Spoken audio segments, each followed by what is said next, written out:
reading room in a way that I feel like people don't normally get to see. And I know a lot of people try to sort of do this in various kind of ways, but I feel like the experience and the intimacy that I have with the artists that I work with is so special. And I feel like there's something so therapeutic about songwriting and just, expressing yourself, in like a songwriting, form, but also just like emotionally, and I think that it was just something that I really wanted to showcase. And I really wasn't shy. There was like one lunch we were at where I was like, oh, we should, I brought up like the green room, I guess, just backstage. And then my manager at the time was like, oh my God, we should do that as like some sort of podcast. And then fast forward to last year when this whole thing started, quarantine started, I basically just felt like, people have never been so isolated, obviously. So what a good time to start this concept, because alongside the original idea, it was also like people were feeling lonely and like wanting,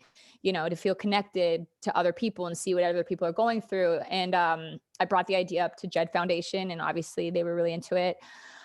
And she is the music as well, because obviously, like, that's something that I fight for all the time in terms of like females and, female empowerment and all that kind of stuff. So it just seemed something that was like made a lot of sense for all of us.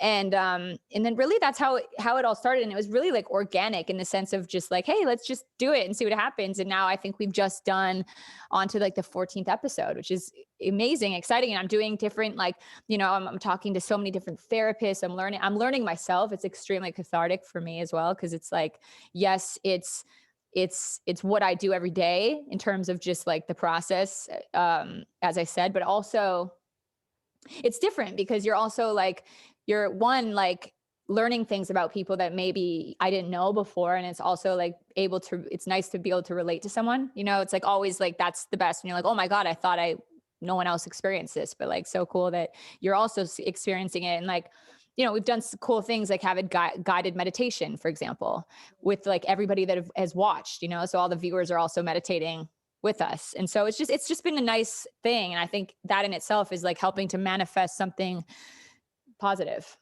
So. Yeah, sure. That's awesome.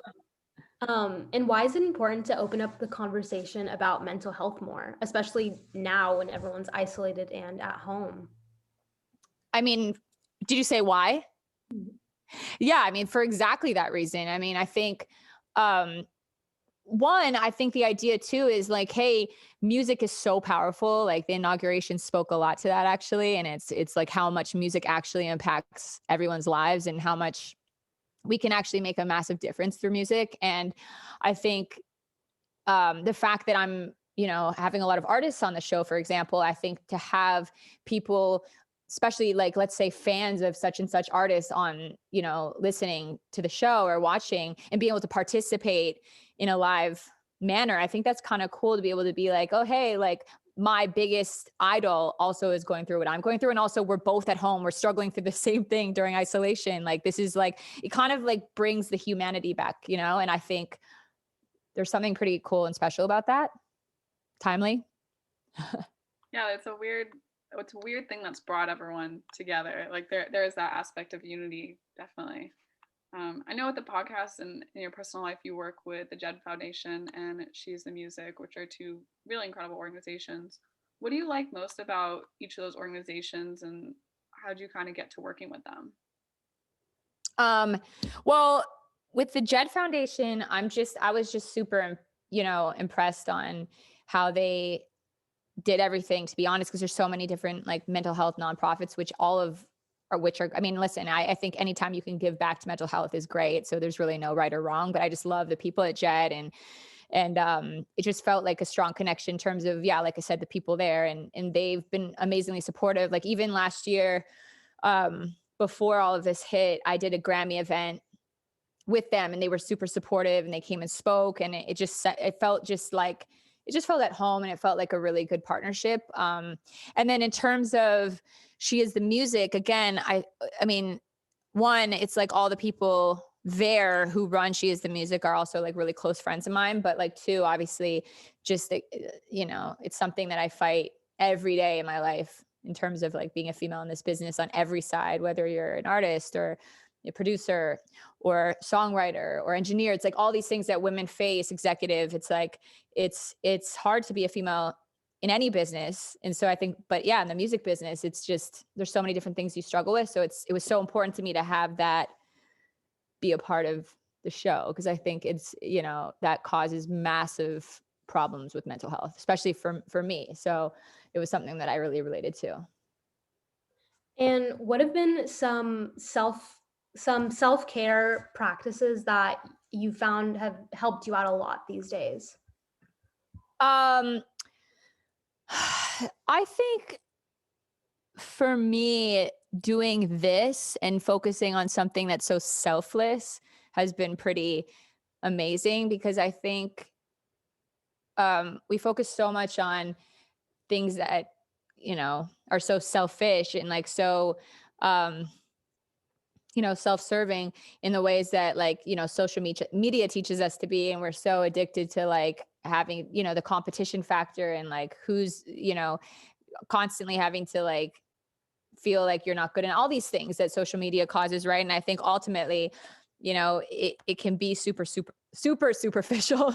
And it just feels like when you take a step back and you just focus on something that has zero to do with like your own personal growth, for example, or anything that feels like it's like, hey, this is going to take me to the next level of my life or whatever it is, like on a level that's not just like for your soul. I think because this is just for the soul, right? It's like to give back, to be able to feel like you're actually, because not only do I feel great to give back, but I also think it's super therapeutic for myself to talk about like even stuff like this, like to talk about change, to talk about what other people are going through, to see like, to put your thoughts into action. Cause a lot of times, like, you can say so much, oh my God, like I feel so bad or all this stuff that's going on. But when you're not actually actively doing something about it, it's just not the same. So I think for me, that's definitely something that has been super important for me to continue. And that's why I want to continue doing the show. Cause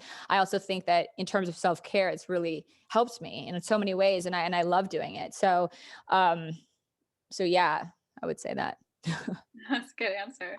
Just a reminder to everyone in the audience, Becca and I have a few more questions, but if you have any questions at any point, feel free to put them in the chat or raise your hand. Like, definitely want to keep this interactive, but we have some more questions as well. I guess going off of that, you mentioned some self-care practices that you've been having, but what are, I guess, some steps someone can take to build habits to improve their own mental wellness? I think being able to not repress emotion is really important to me. I always like, I'm saying that on my podcast as well, is just to be able to talk about what you're feeling. Because a lot of times when you try to dance around the subject, or you feel certain ways and you think it's better to like avoid confrontation, for example, right? I think it's actually super toxic. Or, if there's something that you really wanted to do in your life, but you just feel like you're not confident or insecure, all these kind of things. I think, people always ask about manifestation, because I think the idea is sometimes I think hard for some people to grasp, because it's not necessarily logical, but it does make so much sense, like when you're like, because it's something that you have to fully feel in your body. So it's like, that's why so meditations, of course, I would recommend, just in the sense of being able to really connect to your own body and your own thoughts. Because when you take 2 seconds to close your eyes or like look outside or just have a second to really process what you really want, that's what manifestation is. Because you can manifest good and for bad. Because when you're constantly thinking negatively and like feeding that to the universe, it's going to come back at you, right? So I think to be able to work on improving your mental health, it's important to constantly,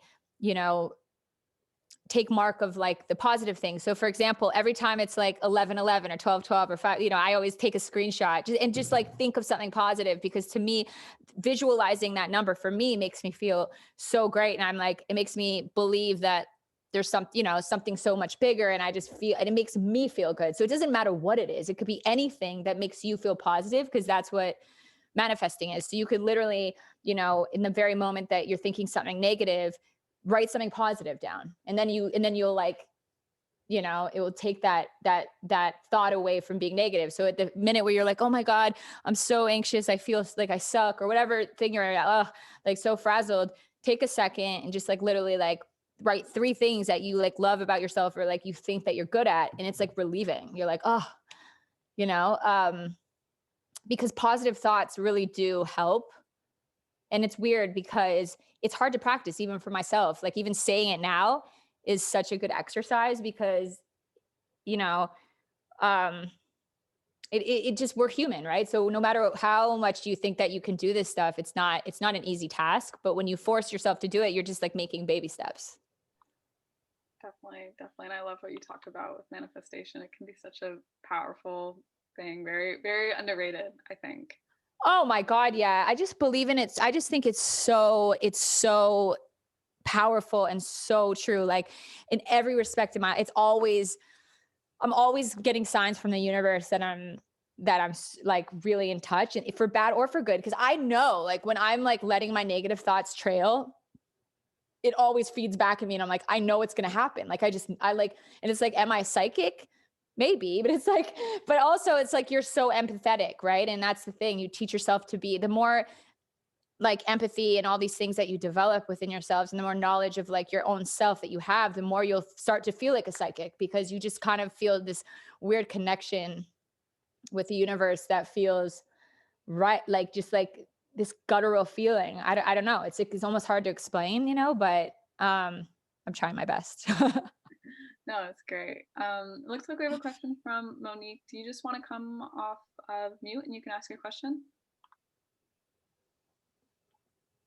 Or you can type in chat, whatever. Yeah, no, it's sorry, I'm really bad with Zoom. So anyway, so my question was, when it comes to like sort of having your own online presence, about like deciding what you divulge and what not, because sometimes deciding where it is good for you to divulge like intimate details about your mental health or what you're really going through, your experience, or just sort of keeping it to yourself, because sometimes I think maybe sharing it is really helpful to a lot of people that sort of follow you, and it again, like they're like, oh yes, like I'm not alone.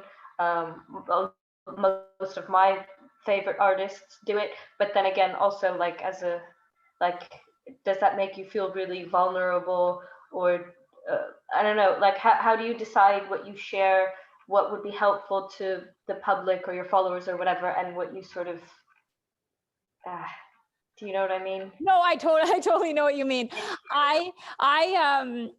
No, I feel like my motto is just share exactly what you're comfortable with sharing, because I think for me, I'm very open, and sometimes people are like, oh my God, thank you for telling me that, like that you didn't have to tell me that. I was like, no. Like I want to, because I feel like you're doing me a favor, because I feel better now that I told you, because I feel like this weight on my chest, and I feel like to talk about it makes me feel like less isolated. Right. So I think that I think it's baby steps. I mean, if you know, I'm saying these personal, you know, details of whatever you're going through feels like maybe too much to share online, then I would listen to that gut. But if you feel like the need to sort of put it out there and see how other people feel, I also think that's really positive. Like, hey, you know, whatever you're going through, like today I woke up feeling like such and such, like however low or high or whatever it is, you know, those things I think are great. But that's just from my personal standpoint, because I find it very useful. But again, I always promote, especially on the green room, like when people are like, oh, you know, what questions will you ask, or like, and I'm always very respectful of people and how much they want to divulge, just, you know. So I think it really is up to you personally. But if you're asking me my opinion, I love talking about it, because I do feel like ultimately I always feel like somebody will hit me up or be like, oh my God, thank you for saying that. Or I feel the same way. Or like, I feel like I develop relationships through that. So.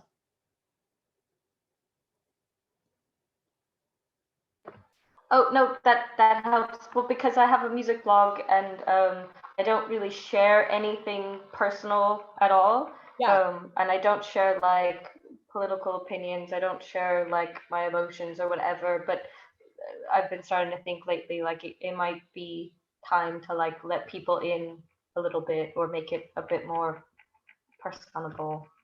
I think it's honestly, there's something really cool about that because you'll find that people will respond to it so well. Like nothing's embarrassing. You know what I mean? Like that's what I realized like in doing this is that like my whole, especially as like a kid, you're growing up and you think, oh my God, like it's so embarrassing to like admit that I'm going through this or this kind of thing. And as you realize that like, oh my God, like so many people go through it. So it's just not like, it's so much cooler to talk about it.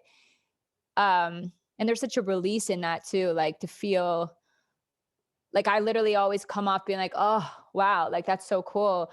I I I I mean, not cool, but so I mean, I guess it's cool in the sense that um you know, we're just really just human beings, right? Like this world is hard. Like we all go through shit. And even if you look at someone's life and you're like, wow, they have such a great life, like from the outside, it could be 0% of that way on their inside, right? So I think by you sharing your story could be impactful for them too on the other side, right? I mean, you just don't know. And that's what's so cool about it. So it looks like we have a question from Mary. If you want to unmute yourself or type in the chat, that would be awesome. Yeah, hi. So my question is, as a songwriter, because I also write songs, I find that sometimes it can be difficult to not get caught up in the emotions that you're revisiting when you're writing a song about experience you may have gone through. So how do you keep your mental health in check while also as a songwriter, like taking on the emotions of people you're writing for or taking on your past emotions from the experiences that you're currently writing about? That's an interesting question. I feel like it's for me at least, I always like I find it's like an endorphin, right? It's just like adrenaline for bad or for good. I love to feel. So like even if it takes me on that journey, I allow that because I actually think crying or going through it or like that's kind of what I mean is when you repress a feeling and you forget how it actually makes you feel, it's actually worse. So for me, I'm saying, so if you're writing a song and it's making you revisit that thing, I actually think that's super healthy because you're connecting to what may like that emotion that maybe you put away somewhere that you weren't actually able to address. So when you're putting it out there, it's like this release that you're like of tension. So I feel like as much as it may feel bad in the moment, bad, cry, mad, whatever you feel, it's ultimately you'll walk out of the situation feeling relief. It's the same thing as going into a therapy session where you're like, you know, the therapist might pick at you until you tell them like, you know, you're like something that you never wanted to tell. Like I remember like in acting, right? They have exercise in acting where to be able to um uh like to be able to really go into a character, I feel like so a thing that they use is basically like they'll like pinch your hand and they'll be like, oh, how did you feel, how would you feel, or tell me like something that really bothers you, and then they put your hand like a little harder, and then it's like, and they're like, okay, tell me this about what happened, and have you elaborate on the story as they're like kind of pinching you harder, so it's like actually hurting your skin as you're telling the story, so it actually evokes this crazy emotion. I was going to say method acting. That's how. And so it's the same thing as a song, as much as that may be like at the end of that exercise, you're like sobbing, but that's like how you're really getting into character because you need to feel it. But, and so in the moment it feels crazy, but when you're walking out of that situation, it's almost like you went on like a freaking 2-hour run or something, right? It's like, oh, you're exhausted, but it feels good in some way because you've released tension. Thank you. Cool. I know we're kind of at our time. If anyone has any final questions, now's your time to speak up. Otherwise, thank you so much, Jenna, for coming in. We really appreciate it. Always a pleasure hearing what you're up to. For those that haven't yet checked out our podcast, please check out the Green Room. It is just awesome. If you want to maybe kind of quickly talk about anything that's coming up that we should be on the lookout for. Yeah, and I was gonna say too, if you guys wanted to go a little extra, that's also fine because I know it's a bit late. But I was gonna say no for the green room. A couple things. Well, I'm about to launch on Spotify and Apple, so it's gonna be an official podcast. Thank God, because right now it's on YouTube, which is great. It's gonna continue being like live because I love the aspect of being able to watch. But I feel like when we post them afterwards, it's harder to like really go back and watch because people like to like listen in your car, like multitask, right? So we're launching that. By the way, it's 3:33 on the East Coast, so everybody manifest. Uh, should we take a second? What do we want? Okay, hope everyone manifested. Okay, but yeah, so that's exciting. And then basically I have my episode that I'm launching with Jack Hayes that hasn't gone live yet. The one with Blue to Tiger. And there's one with Salem Elise. She had the song Mad at Disney. So those 3 episodes will launch in the next month. And then alongside the podcast, and I'll have, updates like on my social media and stuff. But yeah, I mean, we're just growing. So it's like, oh, and actually I should let you guys know this too, for anybody watching or interested. So Taylor is going to sponsor the green room now too, Taylor Guitars. And for every episode, we're going to auction off a guitar. Awesome. Yeah. So every episode will auction off a guitar signed by the artist that's on the green room. This is great. Well, it sounds like you got a lot coming up. Everyone typed in some of their manifestations. We look like we got good health, healing. Oh, I love that. Lots of manifestation going on. Well, thank you again. I really appreciate you coming in to chat. And it sounds like you got a lot coming up. So we'll be definitely kind of keeping in touch with all of that. And we're going to now switch off to our next panelist. But thank you, Jenna, for coming in. We really appreciate it. Of course. Thank you so much for having me, you guys. I'm trying to find oh, there we go. All right. Well, have a nice day, you guys. Thank you. You too. Bye.